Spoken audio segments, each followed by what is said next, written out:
வணக்கம் மக்களே. இன்றைக்கு அப்போஸ்தலர் 10ஆம் அதிகாரம் வசனங்கள் 1 முதல் 15 முடிய. இத்தாலிய பட்டாளம் எனப்பட்ட பட்டாளத்திலே 100க்கு அதிபதியாகிய கொர்நேலியு என்னும் பெயர் கொண்ட ஒரு மனுஷன் செசரியா பட்டணத்திலே இருந்தான். அவன் தேவ பக்தி உள்ளவனும் தன் வீட்டார் அனைவரோடும் தேவனுக்கு பயந்தவனுமாயிருந்து ஜனங்களுக்கு மிகுந்த தர்மங்களை செய்து எப்பொழுதும் தேவனை நோக்கி ஜெபம் பண்ணி கொண்டிருந்தான். பகலில் ஏறக்குறைய 9ஆம் மணி நேரத்திலே தேவனுடைய தூதன் தன்னிடத்தில் வரவும் கொர்நேலியுவே என்று அழைக்கவும் பிரதியட்சமாய் தரிசனம் கண்டு அவனை உற்று பார்த்து பயந்து, ஆண்டவரே, என்ன என்றான். அப்பொழுது அவன், உன் ஜெபங்களும் உன் தர்மங்களும் தேவனுக்கு நினைப்பூட்டுதலாக அவர் சந்நிதியில் வந்தெட்டியிருக்கிறது.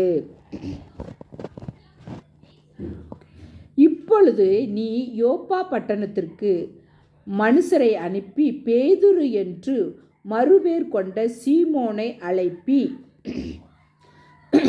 அவன் தோல் பதனிடுகிறவனாகிய சீமோன் என்னும் ஒருவனிடத்திலே தங்கியிருக்கிறான்.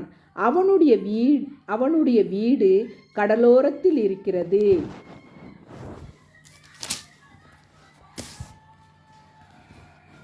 நீ செய்ய வேண்டியதை அவன் உனக்கு சொல்லுவான் என்றான்.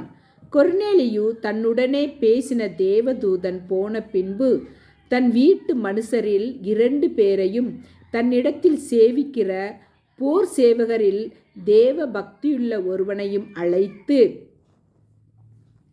எல்லாவற்றையும் அவர்களுக்கு விவரித்து சொல்லி அவர்களை யோப்பா பட்டணத்துக்கு அனுப்பினான்.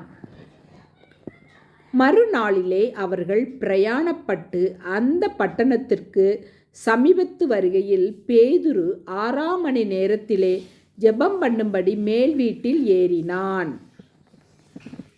அவன் மிகுந்த பசியடைந்து சாப்பிட மனதாயிருந்தான்.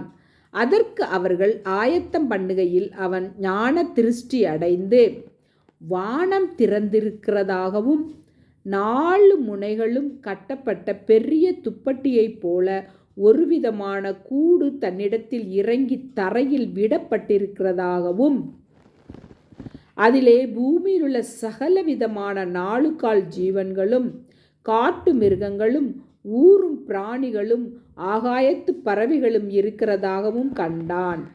அல்லாமலும், பேதுருவே, எழுந்திரு, அடித்து புசி என்று அவனுக்கு சொல்லும் ஒரு சத்தம் உண்டாயிற்று.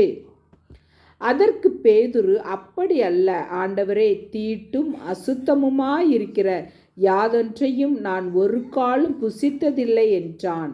அப்பொழுது தேவன், சுத்தமாக்கினவைகளை நீ தீட்டாக எண்ணாதே என்று 2ஆம் தரமும் சத்தம் அவனுக்கு உண்டாயிற்று.